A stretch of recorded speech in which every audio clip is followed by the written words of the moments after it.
su forma ionizada. Si es un ácido y si es una base, en su forma de base libre o en su forma de ácido conjugado de la base, es decir, su forma ionizada. Y una sustancia no electrolito que es soluble en agua no tiene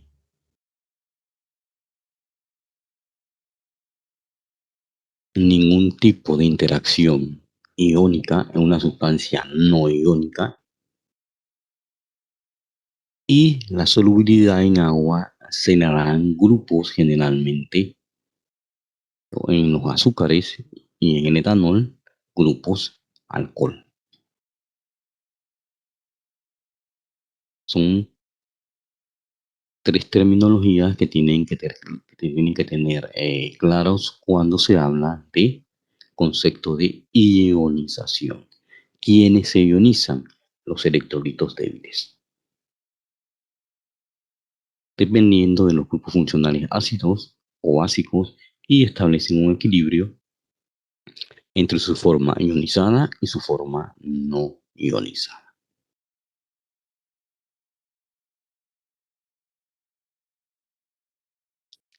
Y ese grado de ionización de ese fármaco ácido o básico va a depender de la relación que existe entre el pKa y el pH.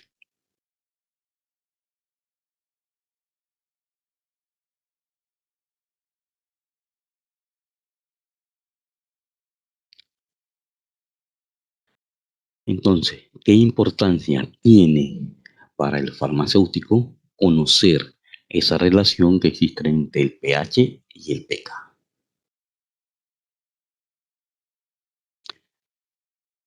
En primer lugar,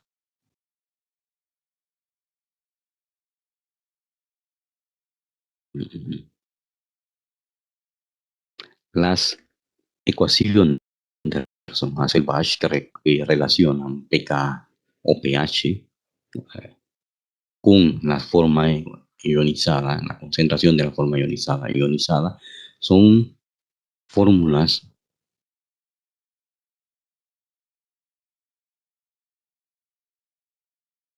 que no tienen aplicabilidad en el ejercicio de la profesión farmacéutica. Por lo cual, estar calculando para fármacos ácidos esa proporción, o para fármacos básicos esa proporción, no tiene, como la acabo de mencionar, ninguna relevancia en el ejercicio de la profesión farmacéutica. ¿Qué es lo que se exige que el farmacéutico debe saber? Él debe conocer cuál es la importancia de esa relación que hay entre el pH del medio y el valor de pKa del fármaco.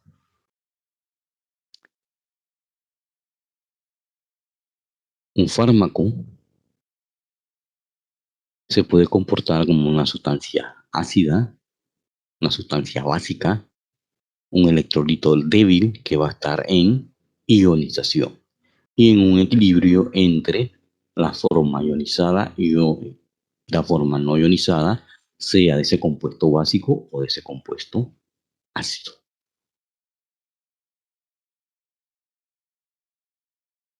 Ese grado de ionización puede explicar el concepto de biodisponibilidad,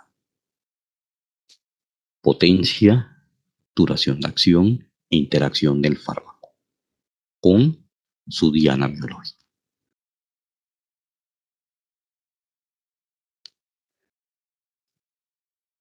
La alteración del pH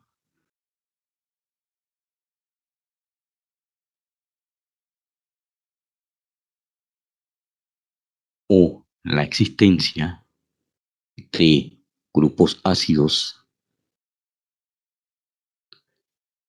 diácidos o grupos básicos, di o tribásicos, van a afectar a la molécula del fármaco. ¿Qué parámetros se van a afectar que van a estar influenciados directamente por esa relación pH del medio, pKa del fármaco? La solubilidad en agua. ¿Cómo la afecta? Un fármaco en medio ácido va a ser poco soluble en agua porque predomina su forma no ionizada.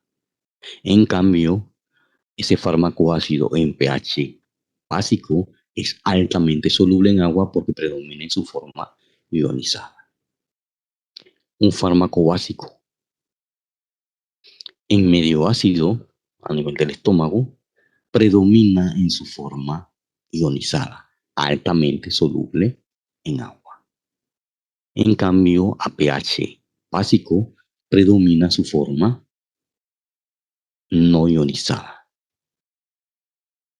poco soluble en agua, más soluble en lípidos y por eso se absorbe un fármaco ácido, perdón, un fármaco básico en el intestino y un fármaco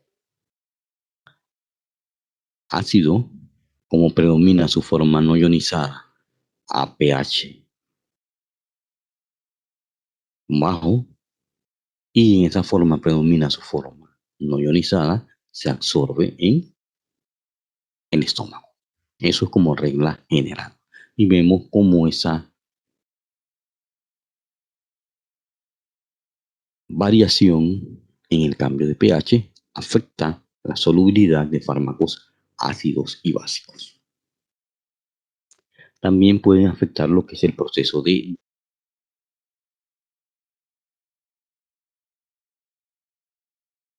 no.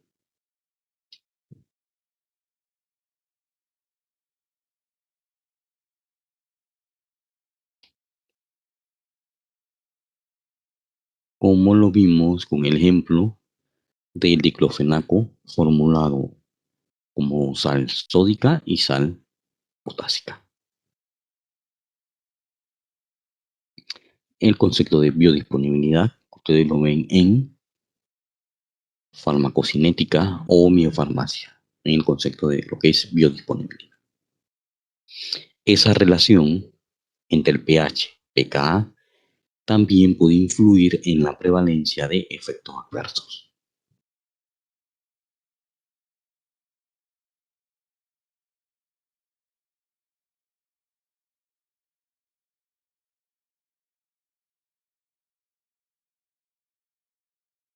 Un ejemplo de una reacción adversa asociada a un grupo funcional es en la metformina tienen el núcleo de guanidina altamente básico y en el tracto gastrointestinal existe o predomina su forma ionizada y la forma ionizada se ha asociado al efecto adverso que tiene que ver con la diarrea.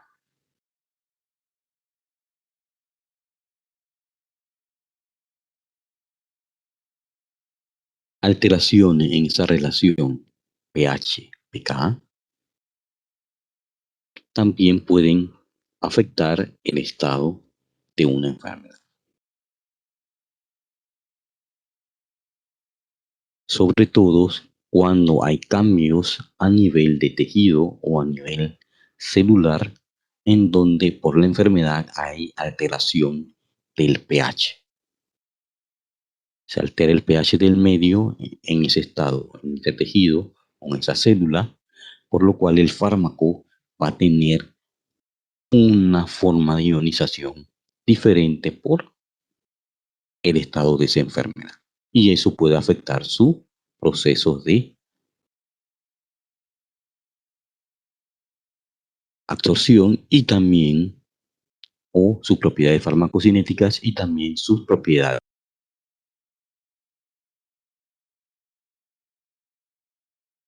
farmacodinámicas.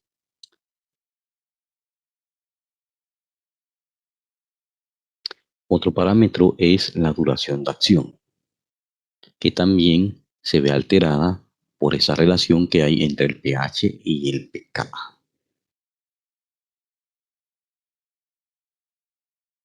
Esa duración de acción se ve afectada si el fármaco es altamente lipofílico o si el fármaco es altamente hidrofílico. Ahí se puede afectar la duración de acción. Y la habilidad de interactuar en sitios específicos o sitios ortostéricos de la diana biológica también depende del pH. ¿Por qué? Porque los grupos ácidos o básicos a pH fisiológico se pueden encontrar en forma ionizada. Puede afectar el efecto, la actividad terapéutica y la prevalencia de interacciones con otros fármacos. Cuando hay alteración de el pH del medio, ya que el valor de pKa es inherente o dependiente de los grupos funcionales ácidos básicos presentes en cada fármaco.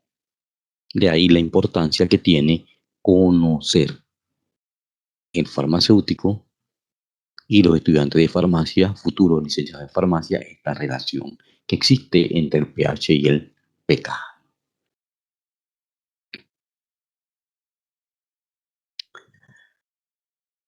La mayoría de los fármacos son administrados por vía oral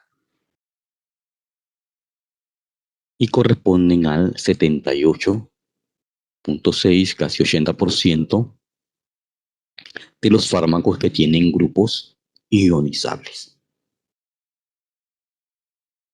Es decir, que tienen grupos ácidos o grupos básicos.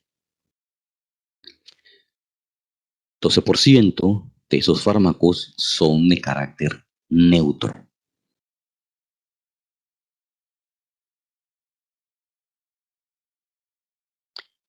4.3 permanecen en forma ionizada y un 5.2 están formulados como sales. Pero vemos que la mayoría de los fármacos contienen grupos ionizables, grupos ácidos y grupos ácidos, por los cuales van a ser afectados por el pH del medio.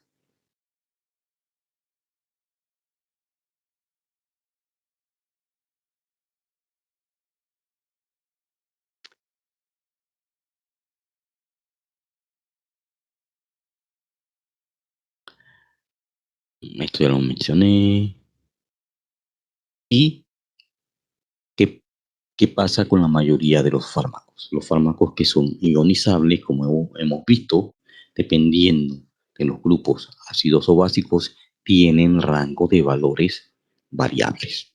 Grupos ácidos que puede ser de 4 a 10 y para grupos básicos de 4 a 10 o incluso fármacos muy específicos pueden tener valores de 12 o 14. Pero ese es un rango de valores para los compuestos ionizables, sean ácidos o sean básicos.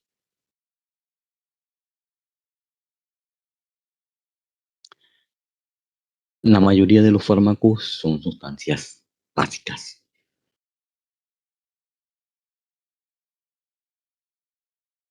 y se clasifican como sustancias monobásicas o dibásicas. Pero también podemos encontrar los fármacos como sustancias monoácidas o sustancias diácidas. o como anfolitos simples, es decir, que tienen un grupo ácido y un grupo básico. O anfolitos complejos que tienen dos grupos ácidos, un grupo básico. Dos grupos básicos, un grupo ácido. Diferentes tipos de variaciones que podemos encontrar en los fármacos.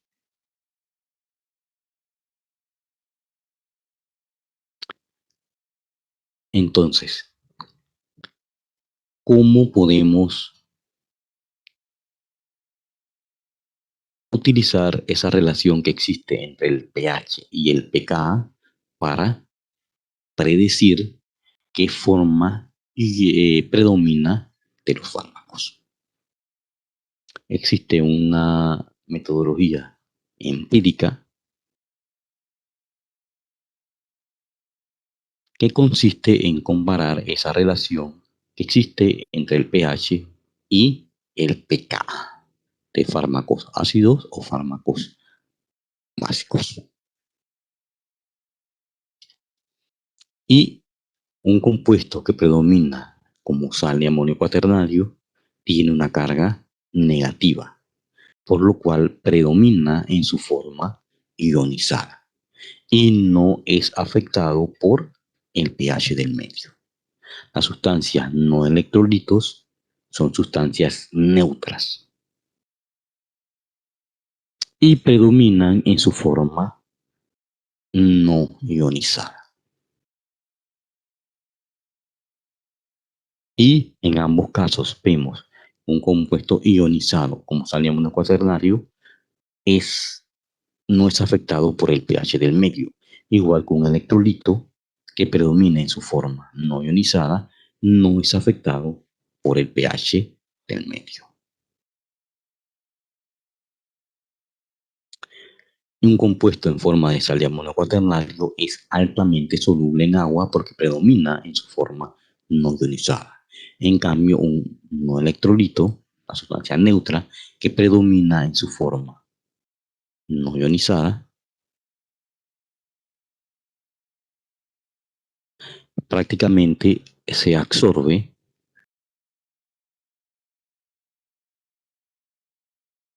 tanto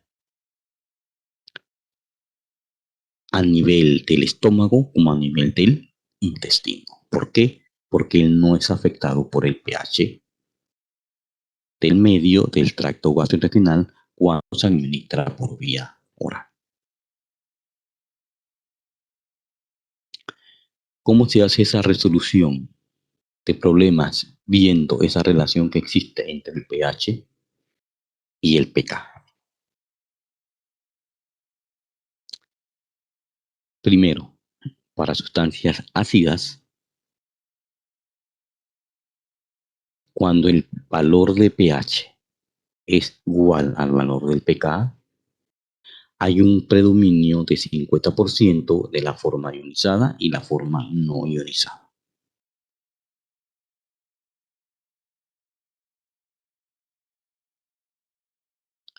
Cuando el pH es mayor que el valor del pK,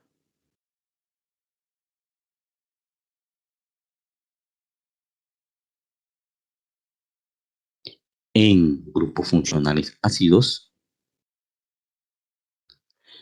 vemos que el equilibrio se desplaza hacia la derecha, hacia el predominio de la forma ionizada.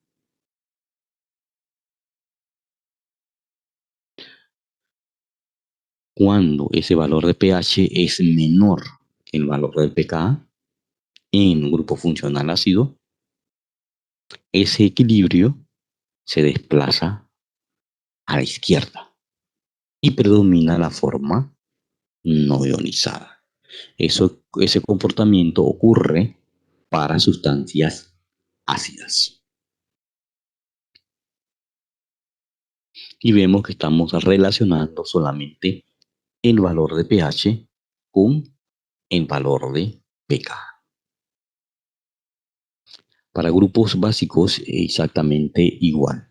Cuando el valor del pH es igual al valor del pKa, existe un 50% de forma ionizada y forma no ionizada. En compuestos básicos, cuando el pH es mayor que el valor del pKa, predomina la forma no ionizada y el equilibrio se desplaza hacia la derecha. Cuando el pH es menor que el valor del pKa, en grupo funcional básico, el equilibrio se desplaza a la izquierda y hay un predominio de la forma ionizada sobre la forma no ionizada. Estos son los parámetros que se evalúan cuando tenemos un grupo básico, viendo la relación que existe entre el pH y el pKa. Y cuando tenemos un grupo ácido, la relación entre pH y pKa. Y de esa manera pueden determinar de manera empírica qué forma ionizable predomina, la no ionizada o la ionizada. Por ejemplo, aquí tenemos un fármaco. Lo primero que tenemos que hacer es identificar los grupos funcionales que tiene. Y con la tabla o el cuadro donde tienen los grupos ácidos y básicos, yo voy viendo cada grupo. Este es un grupo básico, una amina aromática, y le establezco el rango de pH que tiene teórico. Grupo funcional amida es un grupo neutro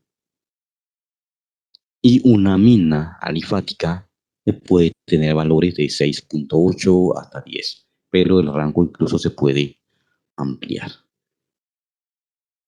Varía de fármaco a fármaco. Ya he identificado los dos grupos ionizables que tiene ese fármaco y son dos grupos básicos. ¿Qué me dicen? Que el pKa global del fármaco es 9.2. Entonces, ¿cuál de los dos grupos es el que está contribuyendo principalmente a ese valor de pKa global? El grupo básico alifático. Este es que contribuye a ese valor de pKa global de ese fármaco.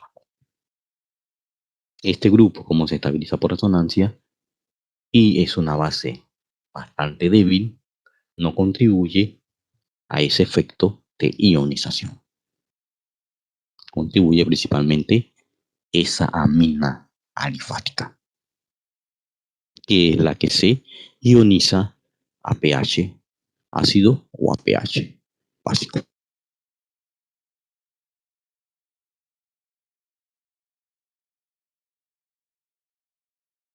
Entonces, ya tenemos el valor de pKa y tenemos el valor de pH, una sustancia básica. Vamos a comparar qué forma predomina. Para eso voy a este cuadro y busco si la sustancia es ácida o la sustancia es básica. Y veo cómo es esa relación. pKa 9.2.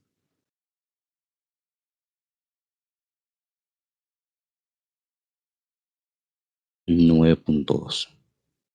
pH 7.4. 7.4 es menor que 9.2, que es el valor de pKa. Cae en este tercer punto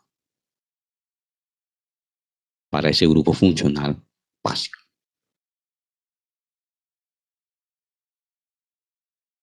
7.4, 9.2, el pH es menor que el valor del pKa. Por lo tanto, el fármaco predomina en su forma ionizada.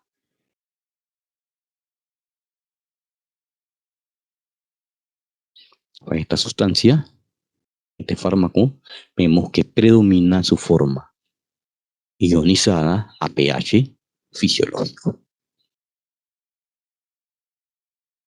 Solamente por comparación de su valor de pK y el valor de pH. Tenemos una sustancia monoácida, una sustancia monobásica y sus valores de pK. El valor de pH es 2.1. Una sustancia ácida. Yo voy a utilizar esta relación. pH 2.1. pKa 4.5. Vemos que el valor de pH es menor, 2.1, y el valor de pKa 4.5. Y es una sustancia, perdón, una sustancia ácida. pH 2.1, pKa 4.5. Una sustancia ácida, vemos que predomina su forma no ionizada.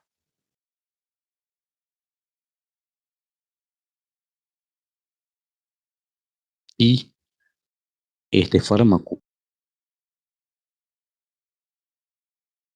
monoácido que tiene ese valor de pKa 4.5 a pH de 2.1 predomina su forma no ionizada. Una sustancia básica que tiene un pKa 8.9 al pH 2.1. Vemos que la sustancia es básica. pH 2.1. pKa 8.9. Vemos que el valor de pH es menor que el valor del pKa en esa sustancia básica. Por lo cual esa sustancia predomina en su forma ionizada a pH 2.2. Esa sustancia monobásica predomina en su forma ionizada a pH de 2.2. Una sustancia monoácida predomina en su forma ionizada a pH de 2.2. Un fármaco ácido se absorbe principalmente en el estómago. Un fármaco básico se absorbe principalmente en el intestino delgado. Y eso viendo la relación que existe entre el pH y el valor de pK. Tenemos un fármaco antibiótico beta-lactámico, tiene un grupo ácido y tiene un grupo básico. ¿Cuál de los dos grupos es el responsable de la acidez de ese fármaco?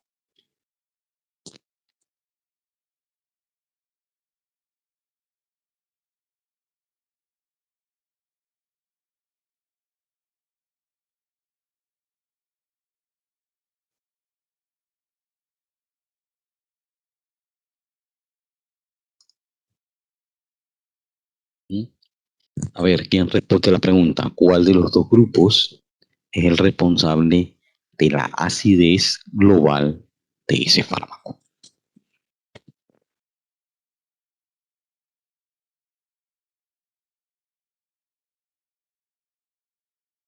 ¿El grupo ácido o el...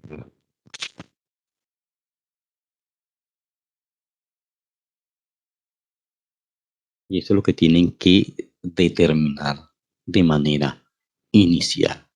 ¿Por qué?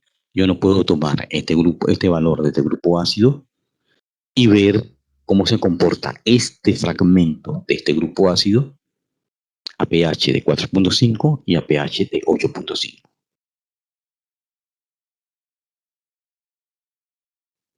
porque este grupo afecta a este fragmento estructural. Y el otro, la amina primaria, tiene un valor de pK de 9.6 y no lo puedo tomar a este grupo y voy a ver cómo se comporta este grupo a pH 4.5 y a pH de 8.5. Cuando una molécula se comporta como un anfolito simple, tiene un grupo ácido o un grupo básico, el grupo ácido siempre es el responsable de la acidez global del fármaco. Siempre que una molécula tenga un anfolito, es decir, un grupo ácido y un grupo básico, el grupo ácido siempre va a ser el responsable de la acidez del valor, va a ser responsable de la acidez y el responsable del valor del pK global de ese fármaco. ¿Qué no puedo hacer? Tomar este valor, sumarlo con este valor y sacar un promedio. No, eso no se hace. Eso es erróneo. Hay que ver cuál es el grupo responsable de la ionización y responsable de la acidez en ese fármaco.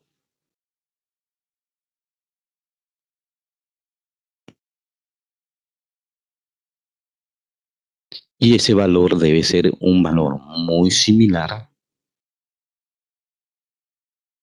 un poco, o puede ser muy similar, 2.4, puede ser inferior o un poco superior, es decir, que puede estar entre 2 y 3, ese valor de pK global de ese fármaco.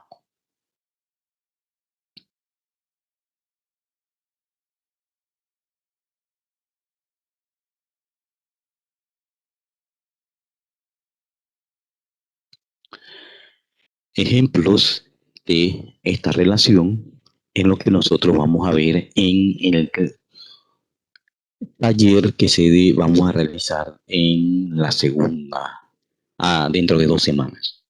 Vamos a ver ejemplos de diferentes fármacos que tienen diferentes valores de pK, monoácidos, monobásicos, diácidos, dibásicos, anfolitos simples, anfolitos complejos. Y vamos a ver esta relación. Y lo más importante que tienen que saber es cuál es el comportamiento de un grupo ácido cuando el pH es mayor que el pK o cuando el pH es menor que el pK, ya que cuando es igual hay un 50% de predominio de forma ionizada o no ionizada. Igual cuál es el comportamiento de un fármaco que tiene grupo ácido, cuando el pH es mayor o menor que el valor de pK.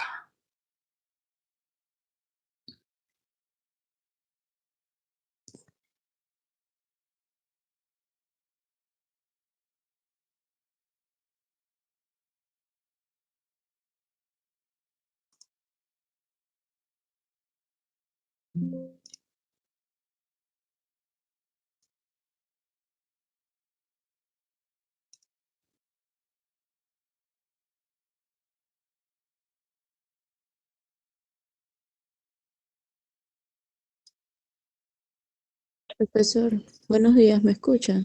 Sí, dígame. Una consulta, usted dijo que primero para saber cómo se comporta esa molécula a ese pH, primero se identifica el grupo. Entonces ahí se identificó que era el ácido carboxílico. Entonces ahí, luego de eso, ¿qué se hace? ¿Cómo se identifica cómo se comporta esa molécula a dicho pH? Ahí tienen que ver la relación.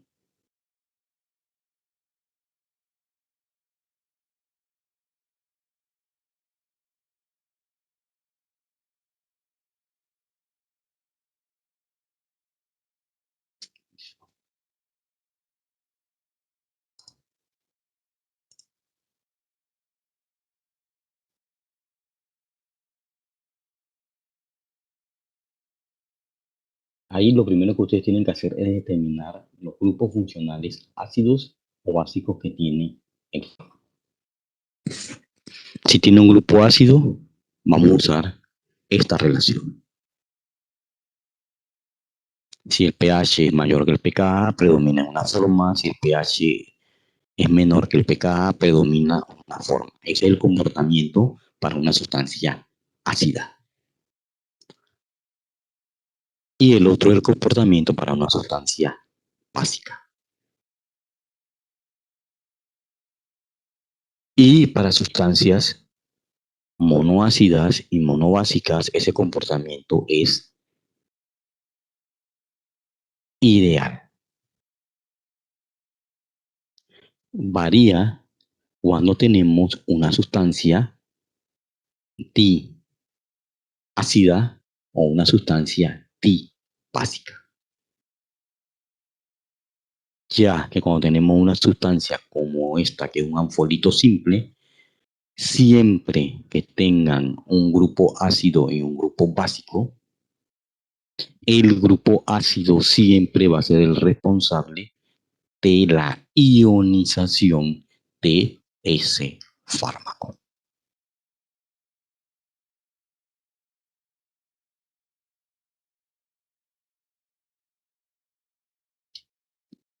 Sí, eso es la regla general. Yo no voy a ionizar el grupo ácido primero y el grupo ácido después. Grupo básico después. Eso no tiene ninguna eh, aplicación práctica. ¿Por qué? Porque estás fraccionando la molécula y considerando este grupo funcional y su entorno químico, y este grupo funcional y su entorno químico. Para los fármacos ya se tiene establecido cuál es su valor de pKa global.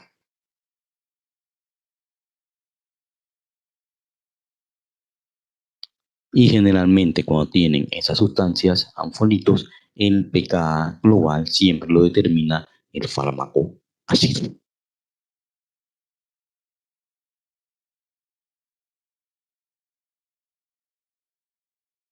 Y de eso, como les dije, veremos ejemplos y prácticas cuando hagamos el taller de ionización, identificación de grupos ácidos y grupos básicos y ver la relación pH-pKa, que será el próximo taller.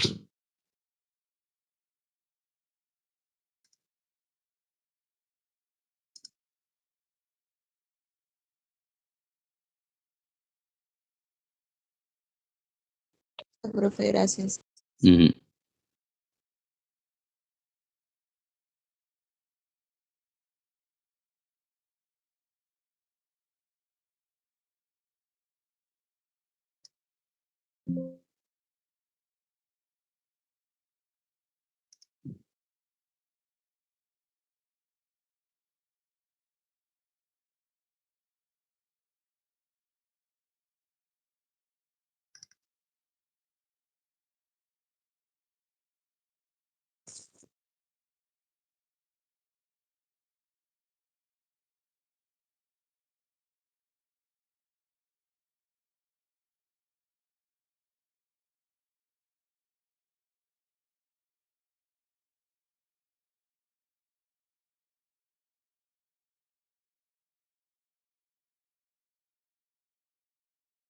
mi carpeta.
sin, sin dimensión.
aquí.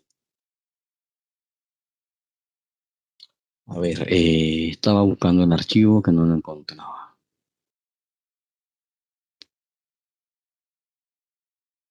A ver, vamos a ver de manera demostrativa cómo se calcula potencial solubilizante y coeficiente de partición teórico o empírico por metodología desarrollada por Lenke.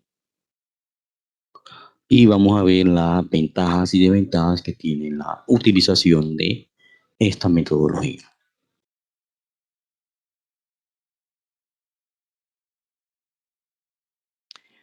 Por ejemplo, en este fármaco, ¿qué grupos funcionales tiene?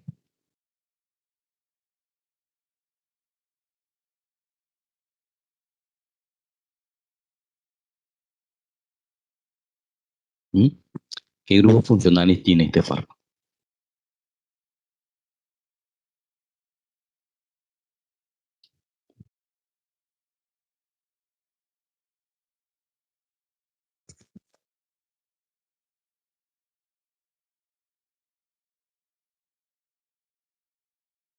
Amida y cetona, profesor. ¿Me repite? Amida y cetona. Amida. Ujú. A ver, el grupo amina solamente tiene nitrógeno.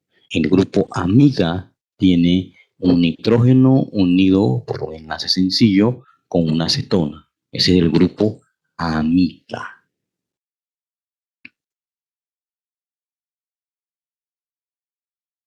¿Qué otros grupos funcionales tiene?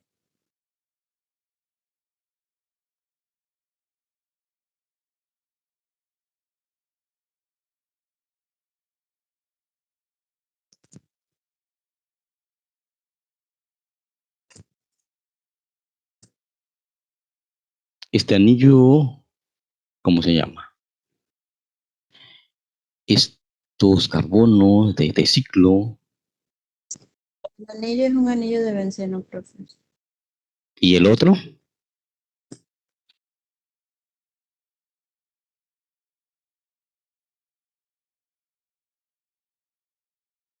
¿Qué tipo de anillo es ese? Sano. Un ciclo hexano. Y este, un ciclo pentano.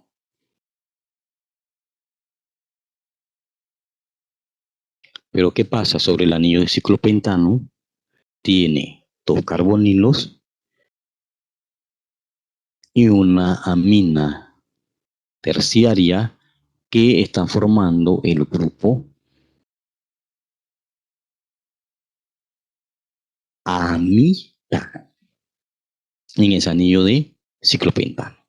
En el anillo de ciclohexano tenemos una amina secundaria que tiene de vecino un carbonilo por un lado y otro carbonilo por otro lado. Por lo cual ese amina está formando un grupo amida con el grupo carbonilo de la izquierda y una amida con el grupo carbonilo de la derecha.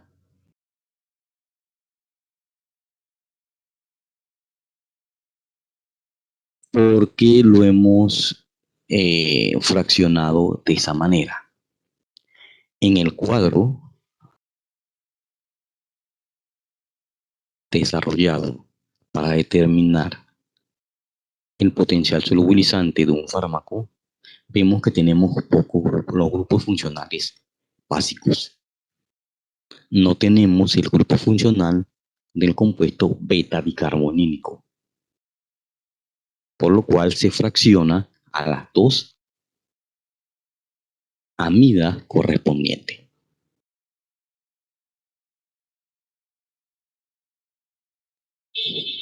Amida.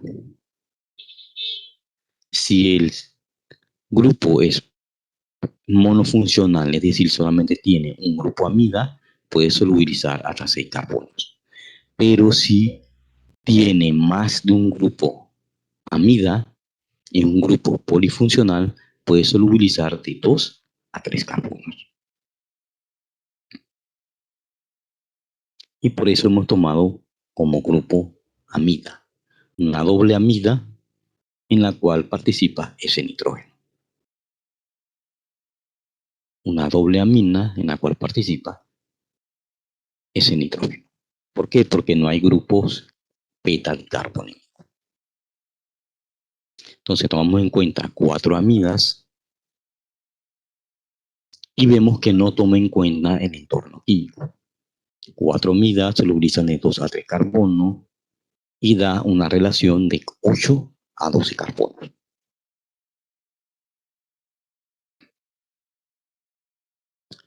¿Cuántos carbonos tiene la molécula?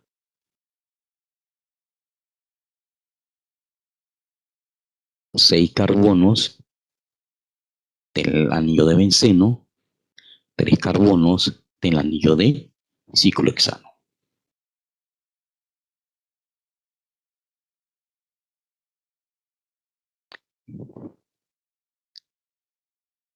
¿Qué ocurre cuando Lenke desarrolló este método primero en el 2003, modificado en el 2008 y en el 2012? Él no considera en estas tablas el entorno químico de cada grupo funcional. Él toma el número total de carbonos independientemente si son alifáticos o si son aromáticos. Entonces, si ya yo tomé los carbonilos del grupo amida, están contabilizados como carbonos solubilizantes. Él establece en la regla, él toma los carbonos del benceno, los carbonos CH, CH2 del anillo de ciclohexano y toma en cuenta el carbono de los carbonilos para hacer la sumatoria total. Serían 6, 3, 9, 10, 11, 12, 13. Y pone 13 carbonos totales.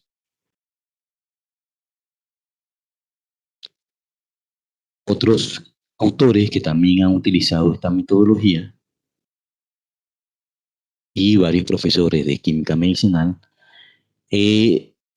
existe una discrepancia. Si yo tomo estos carbonos de esos carbonilos en el grupo amida, ¿por qué los vuelvo a tomar para el cálculo de carbonos totales?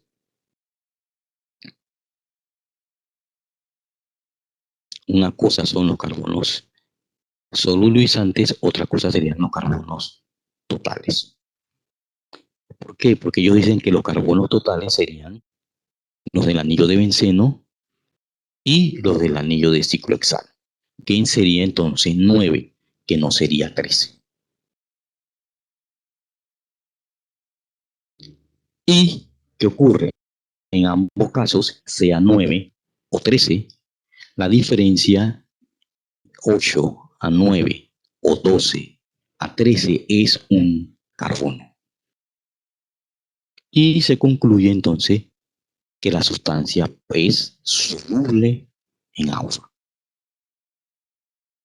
Como existen estas discrepancias entre los diferentes autores y la explicación que se puede dar de cómo hacer ese cálculo varía desde la perspectiva de cada profesor de química medicinal.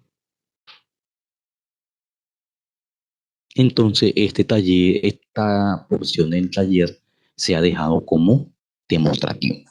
¿Por qué? porque desde el 2012 el creador de este método empírico no ha hecho ninguna modificación y se le ha pedido que haga una revisión de los grupos funcionales y que incluya otros grupos funcionales más presentes en fármaco. Además, otra limitación que tiene ese método es que solamente puede aplicarse a fármacos que tengan de 20 a 30 carbonos.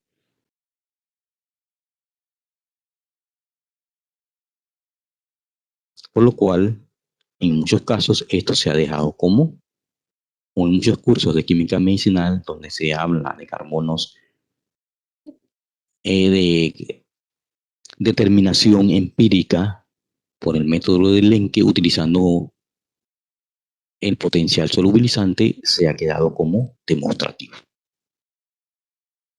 ¿Por qué? Ponerle una estructura, o poner una estructura de varios fármacos a los estudiantes y que hagan una predicción utilizando esta tabla, van a encontrarse con grupos funcionales en fármacos que no están presentes en esta tabla. Entonces, ¿cómo se hace ese abordaje?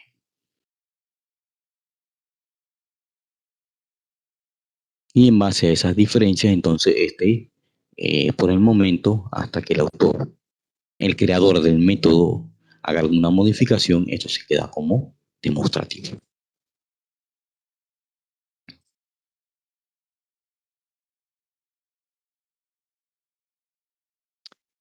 Otra discrepancia que encontramos fue, por ejemplo, un benceno monosustituido se denomina radical fenilo. Un benceno monosustituido con un grupo CH2 unido a otro grupo funcional se denomina radical bencilo. Un benceno en el CH2 es sustituido por un carbonilo, se une a otro grupo funcional, se denomina radical benzoil.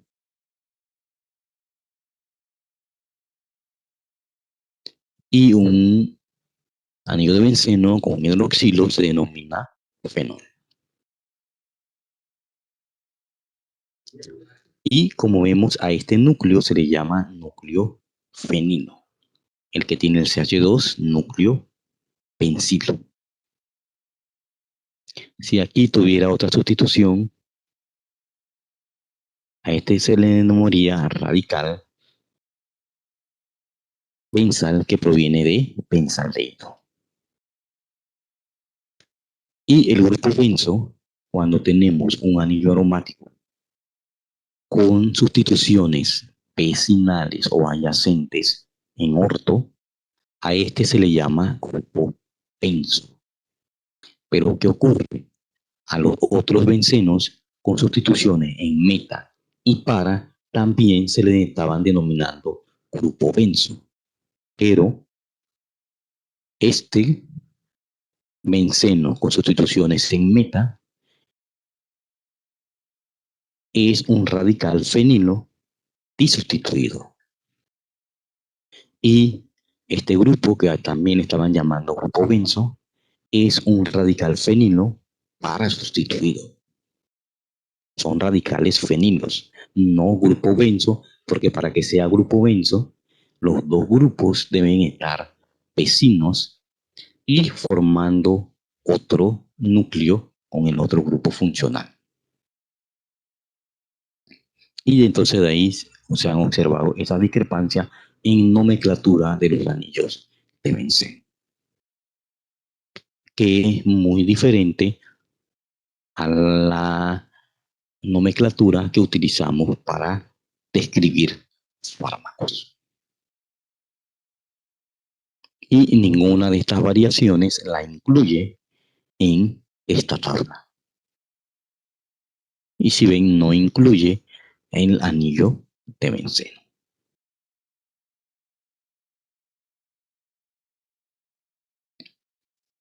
Ni incluye otros grupos como sulfóxido, sulfona,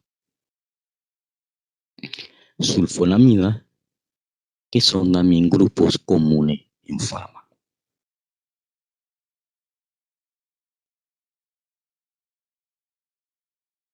La otra metodología que desarrolló Nenke 2003, 2008 y 2012 fue la determinación del valor de pi como constante de hidrofilicidad y lipofilicidad de fragmentos orgánicos. Inicialmente, esta tabla no consideraba el entorno químico.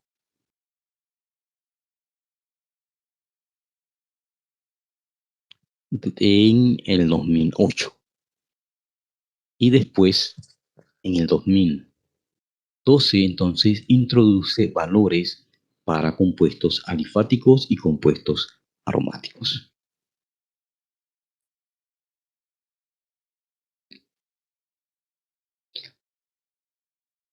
Y no incluye el anillo de benceno ni el grupo benzo, solamente el grupo fenilo.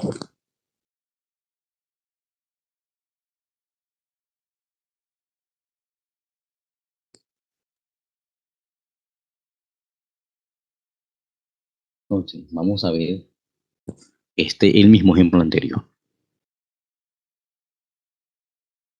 Tiene un anillo de benceno como grupo benzo, el cual no tiene valor en la tabla.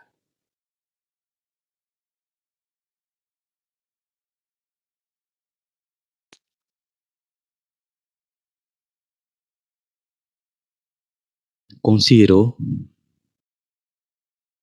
las dos amidas como están fusionadas al anillo de benceno como ambiente aromático.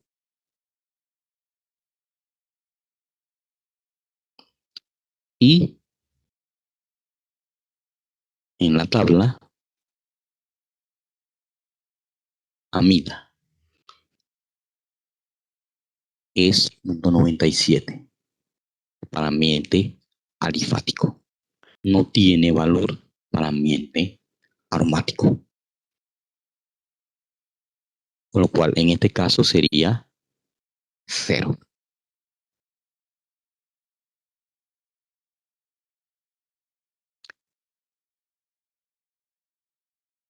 ¿Qué hizo el desarrollador del método?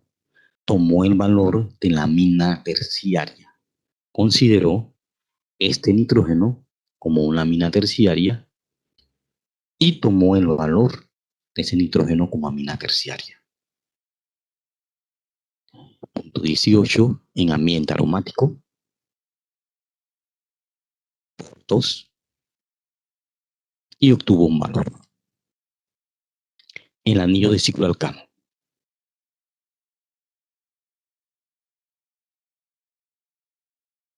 tiene dos amidas en ambiente alifático. Amida en ambiente alifático, 0.97, menos 0.97.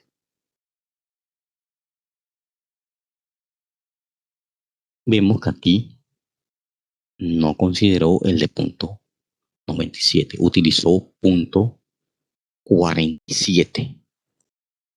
Tomó la amina, como hizo en el caso anterior, tomó el nitrógeno, este nitrógeno, como amina secundaria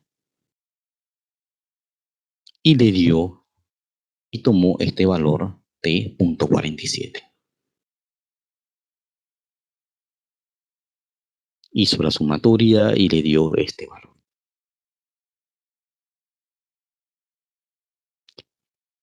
Una de las principales discrepancias que hay con respecto a la utilización de esta tabla queda muy subjetivo dependiendo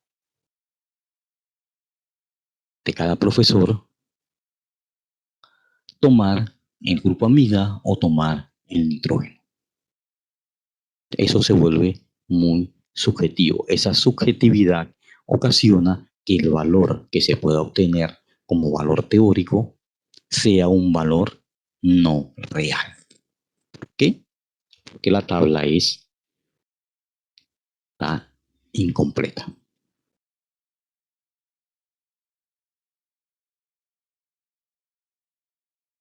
Normalmente aquí debería ser 0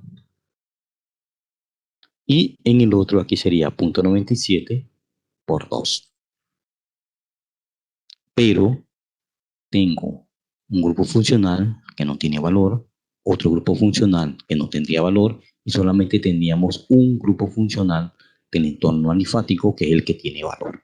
Por lo cual el valor de log P solamente incluye un fragmento del fármaco, no incluye el fármaco global.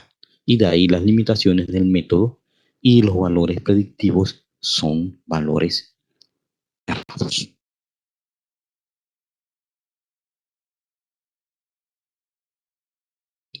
Otro grupo de fármacos con el cual ocurre lo mismo.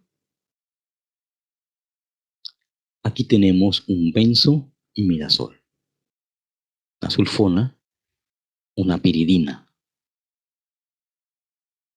Estos grupos no están incluidos en la tabla. ¿Qué hacen? Él fracciona. A esto lo toma como una amina, a esto como la otra lo toma como otra amina. Este grupo no está y este lo toma como otra amina. Grupo morfolina tampoco está. Grupo pirimidina tampoco está. Grupo anilina tampoco está. Lo que hace es fragmentarlo. Tomar esto como amina terciaria, esto como amina secundaria, esto como amina terciaria. Entonces quedan en el aire los otros grupos funcionales. Por lo cual el valor teórico para los tres fármacos no se puede calcular. Y lo que hace es fraccionar. Al grupo benzo lo toma como radical fenilo. Y el grupo imidazol lo divide en dos aminas, una secundaria y una primaria. Sulfóxido no tiene valor en la tabla, es una deficiencia de la tabla. Grupo piridina, ese nitrógeno lo toma como amina terciaria.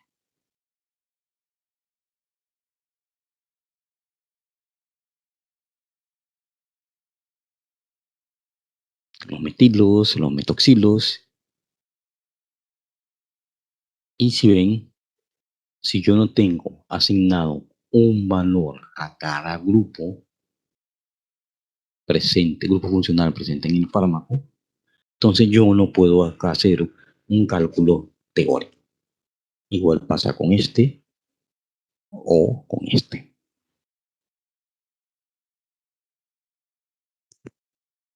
Y romper o considerar solamente los nitrógenos como si fueran compuestos independientes de su entorno químico ocasiona que los cálculos que se hagan tengan unos errores bastante grandes.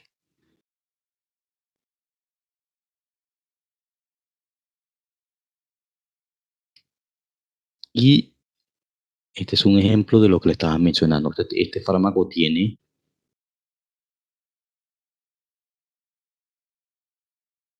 el primero, tiene un grupo ácido carboxílico, y tiene dos grupos básicos, una pirimidina y una metasulfonamida, una sustancia que es un anfolito complejo. Lo que no se debe hacer. Yo tengo el grupo sulfonilurea y el grupo piracina en un pH determinado y tengo el valor del pKa de ese fármaco.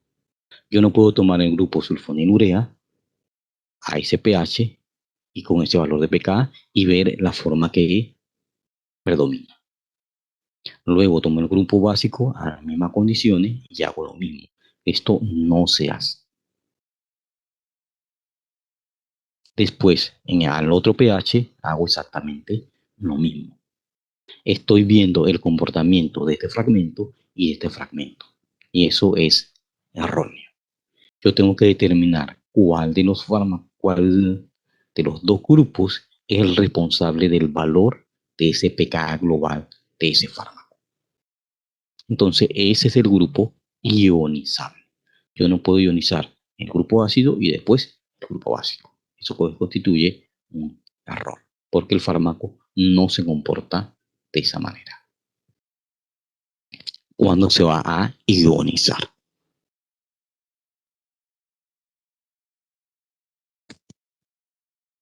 Y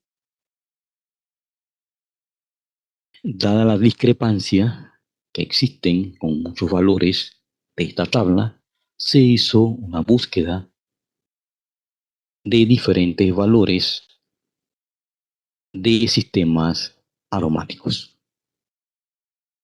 Y se puede visualizar que anillo de benceno tiene un rango de 2P, tolueno un rango de 2P.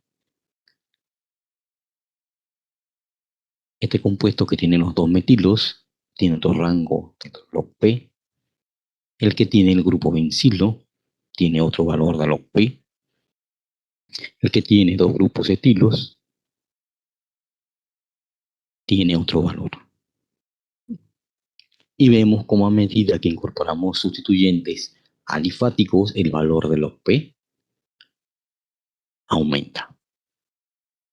Un anillo de indeno, un anillo de benzo ciclohexano, un anillo heteroaromático, benzo pirrol, benzo imidazol. Y vemos los valores de los P que tienen un rango variable. Anillo aromático, sistemas heteroaromáticos. Piridina, pirimidina, piperacina. Valores más pequeños y valores negativos a valores positivos. Morfolina, piperacina, pirrol, pirrolidina. Los valores teóricos que tienen son variables de cada grupo funcional, por lo cual yo no puedo hacer cálculos de fármaco utilizando solamente esta tabla, porque como ya vemos, fármacos que tienen diferentes sistemas de anillos tienen valores de log P diferentes.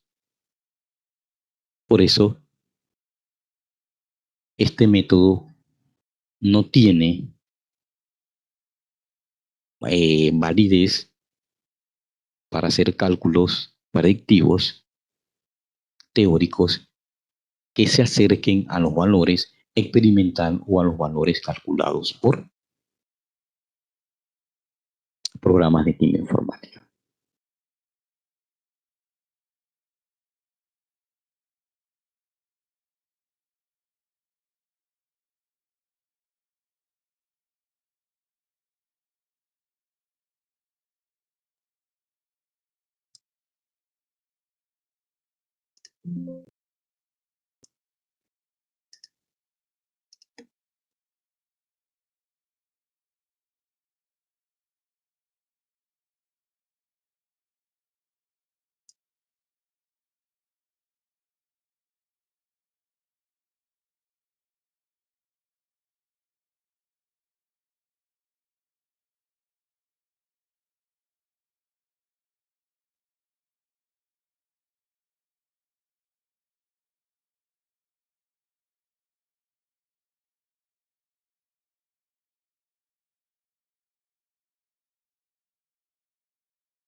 Y vamos a ver, esta tabla la desarrolló Lenke en el 2008 y consideraba solamente valores únicos.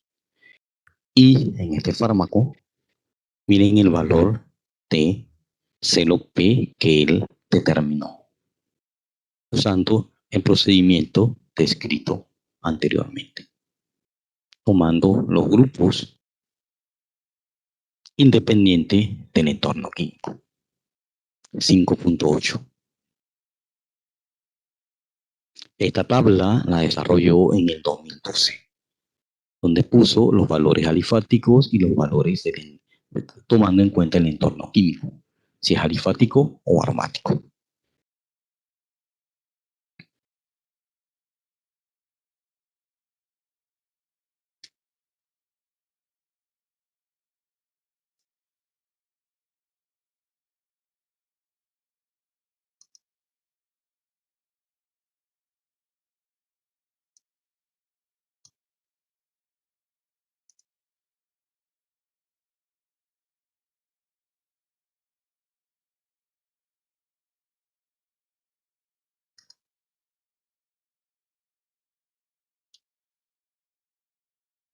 Con esa tabla hizo estos cálculos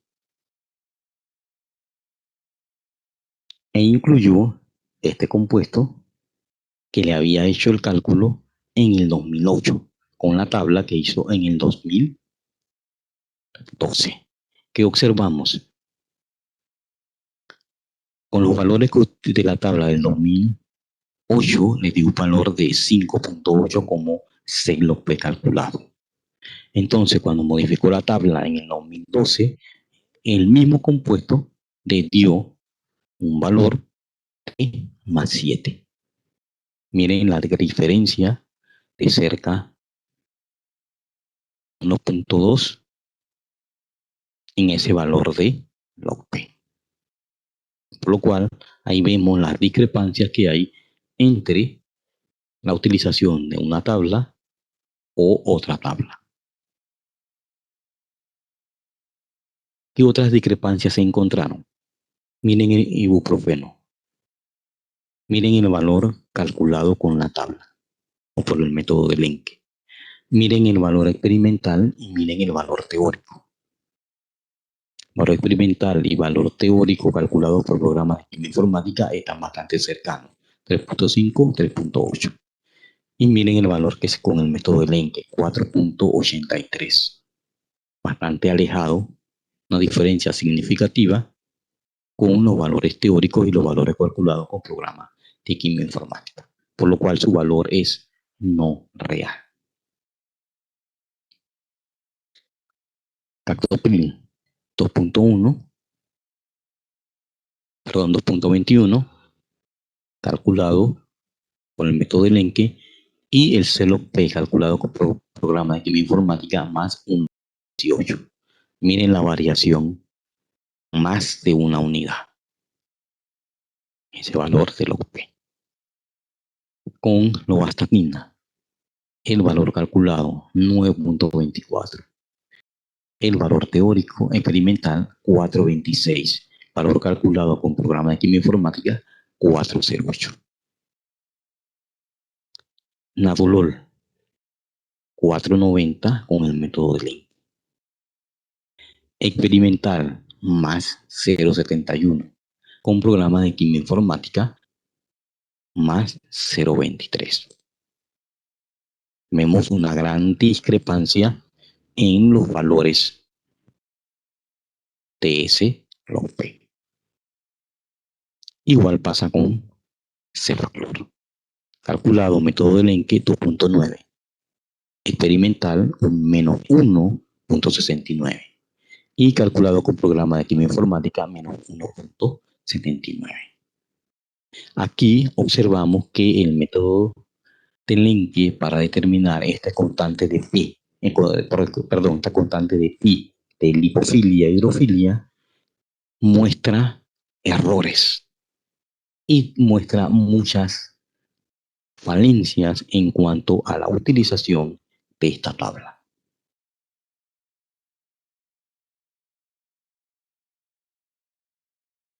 y te da valores que no tienen una aplicabilidad real. Por lo cual, el cálculo o la utilización de esta tabla para calcular valor de log P empírico quedó como demostrativa por estas diferencias que se observan al utilizar esta tabla y comparar con los valores experimentales y teóricos. Y para no confundir a los estudiantes, se llegó al consenso de que esta metodología fuera demostrativa y la metodología que utilizaba para calcular el potencial solubilizante también quedará demostrativa porque incluye solamente pocos grupos funcionales.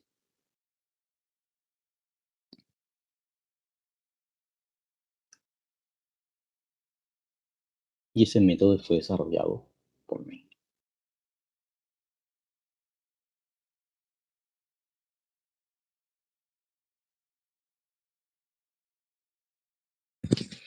Y ese era el taller de potencial solubilizante y de cálculo de lo P empírico por el método de Lenke, que como hemos visto, tiene carencias y necesita un reajuste. Pero desde el 2012, el autor ha seguido publicando el libro de química medicinal Folles, pero no ha hecho ninguna corrección en cuanto a la aplicabilidad de esa metodología.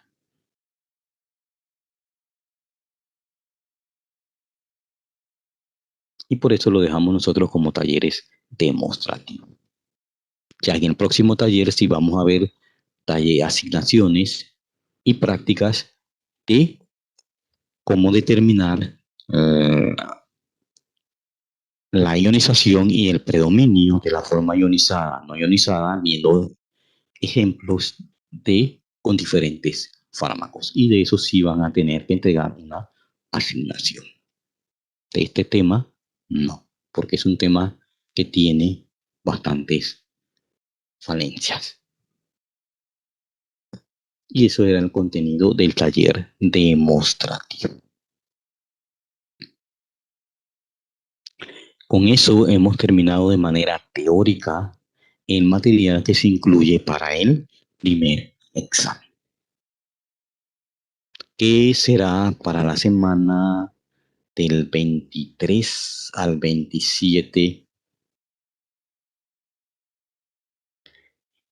23 al 27 de mayo, que incluye solamente módulo 1, módulo 2, vemos que el módulo 2 tiene 4 puntos o 4 subpuntos.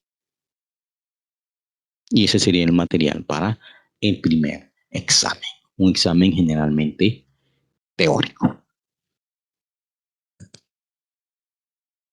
¿Preguntas, dudas o interrogantes?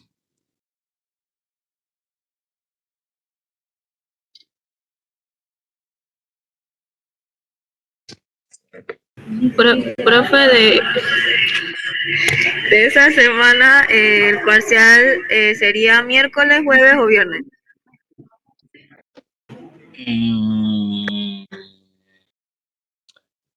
Es semana de taller, ¿verdad?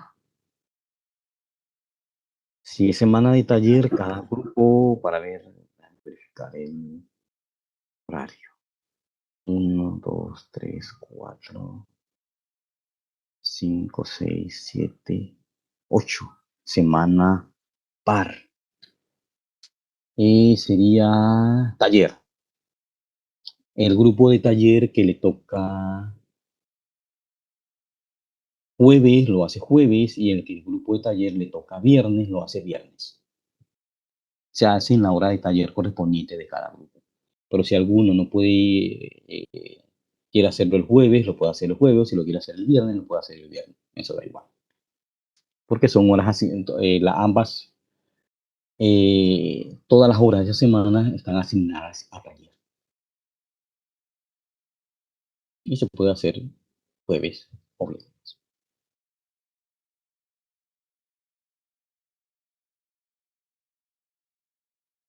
para el grupo vespertino. Otras preguntas, otras dudas. Ya formaron los grupos para el trabajo final. No me han enviado la lista, ni el tema elegido, ni quiénes son los integrantes del grupo. Y en Google Drive puse acceso material que van a utilizar para desarrollar ese trabajo, que constituye el 40% de la nota. A medida que van trabajando, me lo pueden ir enviando para hacer las revisiones correspondientes.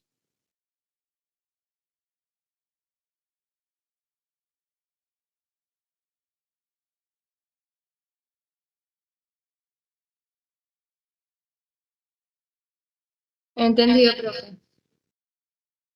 De acuerdo, bueno, entonces si no tienen otras interrogantes, vamos a dar el taller por finalizado. Y que tengan buenos días. Igual, profe, que tenga buen día. Buenos días.